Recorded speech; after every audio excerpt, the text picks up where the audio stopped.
অ্যামাজনের founder Jeff বেজসকে একবার জিজ্ঞাসা করা হয়েছিল যে আগামী 10 বছরে কি কি বদলাবে, কি কি নতুন নতুন থিম আসবে। উত্তরে তিনি বলেছিলেন যে তার থেকেও বেশি গুরুত্বপূর্ণ যে আগামী 10 বছরে কি কি বদলাবে না। এই কথাটা ইনভেস্টমেন্টের ক্ষেত্রেও প্রযোজ্য। অনেকেই আমাকে জিজ্ঞাসা করেন যে আগামী 10 বছরে কি কি চেঞ্জ আসছে, কি কি নতুন থিম আসছে, কি কি নতুন নতুন ইনভেস্টমেন্ট প্রোডাক্ট আসছে যেখানেতে ইনভেস্ট করতে পারবো। আপনাকে আমি বলি যে ইনভেস্টমেন্টের ক্ষেত্রে মার্কেট বদলাবে, টেকনোলজি বদলাবে, গভর্নমেন্ট বদলাবে, কিন্তু বদলাবে না কিছু বেসিক রুল। আপনি যদি ইনভেস্ট করে ওয়েলথ ক্রিয়েট করতে চান তাহলে এই রুলগুলোকে আপনাকে ফলো করতে হবে। আজকের ভিডিওতে আপনাদেরকে আমি বলবো এইরকমই 5টা টাইমলেস পার্সোনাল ফাইন্যান্স রুলের কথা।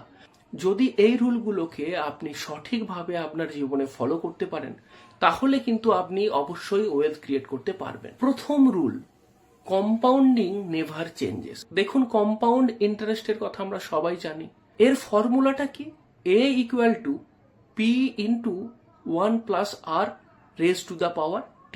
এখানে A মানে আপনার ফাইনাল ভ্যালুটা কত হবে, P হচ্ছে আপনার প্রিন্সিপাল মানে কতটা আপনি ইনভেস্ট করেছেন, R হচ্ছে রেট অফ রিটার্ন, আর T হচ্ছে টাইম। এইবার মুশকিল হলো যে আমরা যখন ইনভেস্ট করি আমাদের ম্যাক্সিমাম ফোকাসটাই থাকে ওই আর এর উপরেতে, মানে রেট অফ রিটার্ন। এই রেট অফ রিটার্নটাকে কিভাবে বাড়ানো যায় এই নিয়ে আমরা দিনরাত এক করে ফেলি, এক প্রোডাক্ট থেকে আরেকটা প্রোডাক্টে সুইচ করে যাই। কিন্তু আমরা এটা একবারও নজরে করি না যে এই ফর্মুলাতে আরো দুটো কম্পোনেন্ট আছে, সেই দুটোও কিন্তু সমান গুরুত্বপূর্ণ। সেটা হচ্ছে একটা পি মানে আপনি কত টাকা ইনভেস্ট করেছেন, আর টি মানে হচ্ছে টাইম। এইবার আর এর ক্ষেত্রে একটা রিয়ালিটি হলো, এই রেট অফ রিটার্নের ক্ষেত্রে রিয়ালিটিটা হচ্ছে যে সমস্তটাই আমার হাতে নেই। ভবিষ্যতে মিউচুয়াল ফান্ড থেকে কতটা রিটার্ন পাবো সেটা কি আমার হাতে আছে? নেই। কিন্তু আমার হাতে কি আছে? আমি প্রতি মাসে কত টাকা ইনভেস্ট করব সেটা আমার হাতে আছে। আমি আর কতটা প্রতি বছর বছর ইনভেস্টমেন্ট বাড়াবো সেটা আমার হাতে আছে। আমি কত দিন ধরে ইনভেস্ট করতে পারবো সেটা আমার হাতে আছে। তাহলে কেন আমরা বারবার আর যেটাকে আমরা কন্ট্রোলই করতে পারি না সেইটার পিছনে বেশি কেন মাথা ঘামাই? যেটা আমার হাতে আছে সেইটার উপরেতে বেশি ফোকাস করি না।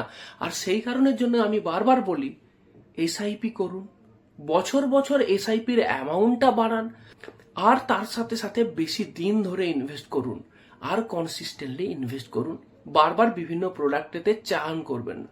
যদি এইটা আপনি ফলো করতে পারেন লম্বা সময়তে কিন্তু আপনার ওয়েলথ ক্রিয়েশন হবেই। 2 নম্বর রুল যেটা, সেটা হলো ডাইভার্সিফিকেশন নেভার বিকামস ওল্ড।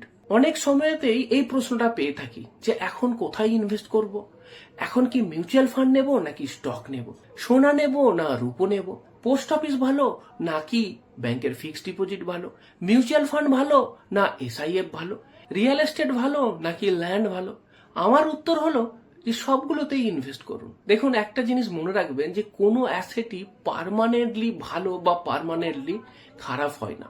সবারই একটা করে সময় আসে। সমস্ত অ্যাসেটই না একটা সাইকেলে পারফর্ম করে। যেমন ধরুন, কখনো ইকুইটি খুব ভালো পারফর্ম করলো, কোভিডের পর থেকে মানে 2020 থেকে 2024 সাল পর্যন্ত ইকুইটি খুব ভালো পারফর্ম করেছে। এখন কিন্তু ইকুইটি ডাউন।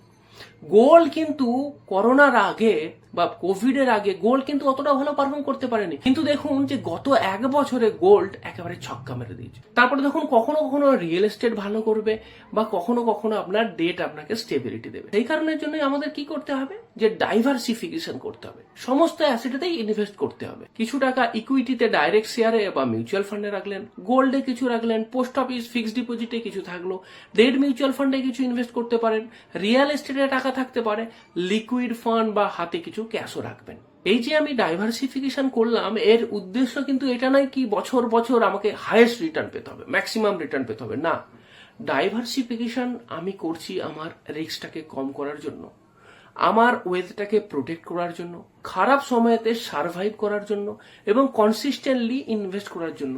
যদি খারাপ সময়টা আপনি পার করতে পারেন, সেই সময় যদি আপনি সার্ভাইভ করতে পারেন, তাহলে কিন্তু যখন ভালো সময় আসবে তখন কিন্তু অটোমেটিক্যালি আপনার ওয়েলথ ক্রিয়েট হয়ে যাবে। 3 number rule, human emotion never changes. Technology will change but human psychology will not change. যত কিছুই চেঞ্জ হোক না কেন, মানুষের বিহেভিয়ারের কিছু জিনিস কিন্তু কখনোই চেঞ্জ হবে না। সেগুলো কি? যেমন মার্কেট যখন ক্র্যাশ হবে তখন মানুষ কিন্তু প্যানিক করবে। সেটা 2000 সালেও প্যানিক করতো, 2010 সালেও প্যানিক করতো, 2020 সালেও প্যানিক করতো, আজ 2026 সালে এসেও মানুষ প্যানিক করবে। যখনই মার্কেট র্যালি করবে, যখন দাম বাড়বে, তখন কিন্তু সবাই লোভী হবে এবং সেখানে ইনভেস্ট করার জন্য দৌড়বে। সবাই নতুন নতুন যে ট্রেন্ড আছে সেইখানেতে ইনভেস্ট করার চেষ্টা করবে। কোনটা নতুন থিম, নতুন ট্রেন্ড, এখন ইভির থিম এসেছে, এখন নতুন এনার্জির থিম এসেছে, এখন এআই এর থিম এসেছে, সেই ট্রেন্ডকে কিন্তু মানুষ চেঞ্জ করবে। অন্যের সাথে তুলনা চলবেই। আমার বন্ধু কত রিটার্ন পেয়েছে, সে কোন ফান্ডে ইনভেস্ট করে কত রিটার্ন পেয়েছে, আমি কোন ফান্ডে ইনভেস্ট করছি, সেইগুলো কম্প্যারিজন থাকবে। টেম্পোরারিলি লস হলে মনে দুঃখ হবে। যেমন এখন অনেকেরই যারা 1 বছর 2 বছর আগে বিরাট অ্যামাউন্ট রিটার্ন দেখেছিলেন পোর্টফোলিওতে, এখন তো অনেকটাই কমে গেছে, অনেকের নেগেটিভ রিটার্নও আছে। সেই দুঃখ আগেও যেমন মানুষের ছিল, এখনো সেরকম মানুষের থাকবে। আর যেটা থাকবে সেটা হচ্ছে যে কুইক প্রফিট করে নেওয়া।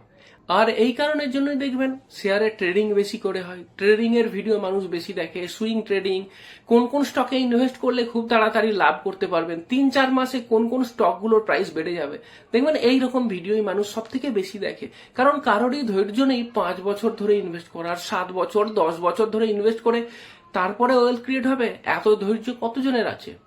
এইটা কিন্তু, এই যে জিনিসটা, এইটা কিন্তু প্রতিটা সাইকোলজিতে বা প্রতিটা মানুষের সাইকোলজি এরকম থাকবে। 4 নম্বর রুল যেটা, সেটা খুব গুরুত্বপূর্ণ, আর সেটা হচ্ছে ওয়েলথ ক্রিয়েশন টেক্স টাইম। প্রকৃতিও আমাদের এই শিক্ষাই দেয়। আপনাকে আমি একটা বাঁশ গাছের কথা বলবো, এটাকে বলা হয় চাইনিজ ব্যাম্বু ট্রি। এই গাছেতে বীজ লাগানোর পর আপনি সেখানে সার দিতে থাকুন, নিয়মিত জল দিতে থাকুন, 2 বছর 3 বছর 4 বছর ধরে করে যাবেন, কিন্তু সেই বাঁশ গাছ থেকে কোনো কিছুই, আপনি কোনো অঙ্কুরোদ্গমই আপনার নজরে আসবে না।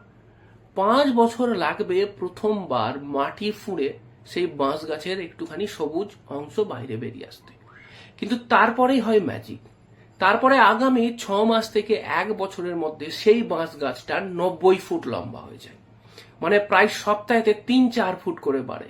প্রথম 5 বছর সমস্ত কিছুই মাটির নিচে, কিছুই দেখতে পাচ্ছেন না, বাকি 1 বছরে একেবারে 90 ফুট। আমাদের ইনভেস্টমেন্টের ক্ষেত্রেও তাই। যারা এসআইপিতে ইনভেস্ট করেন তারা দেখবেন যে প্রথমে 1 বছর 2 বছর ইনভেস্ট করেই যাচ্ছি, পোর্টফোলিওর ভ্যালু তো বাড়তে দেখি না। কিন্তু এই ভেবে ভুল করবেন না যে কিছুই হচ্ছে না, কম্পাউন্ডিং হচ্ছে, সাইলেন্স কম্পাউন্ডিং হচ্ছে।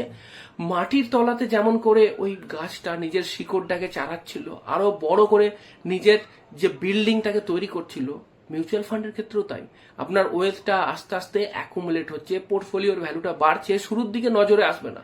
যখন ওই 5 বছর পার হয়ে যাবে না, তখন ওই চাইনিজ ব্যাম্বু ট্রির মতো হঠাৎ করে আপনার পোর্টফোলিওটা একেবারে 90 গুণ উপরে উঠে যাবে। আর 5 নম্বর রুল যেটা, সেটা হলো discipline always bits excitement.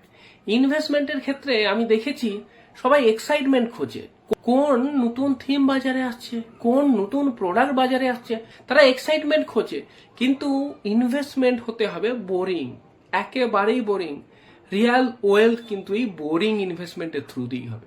Regular SIP করতে হবে, খরচ কমাতে হবে, আননেসেসারি রিস্ক নেব না, কনসিস্টেন্টলি ইনভেস্ট করব আর ইনভেস্টেড থাকবো। এবার যদি আপনি আপনার ইনভেস্টমেন্টের জন্য কোনো গোল বেসড ইনভেস্টমেন্ট প্ল্যান সম্বন্ধে জানতে চান, তাহলে কিন্তু স্ক্রিনে দেওয়া নম্বরটাতে যোগাযোগ করতে পারেন।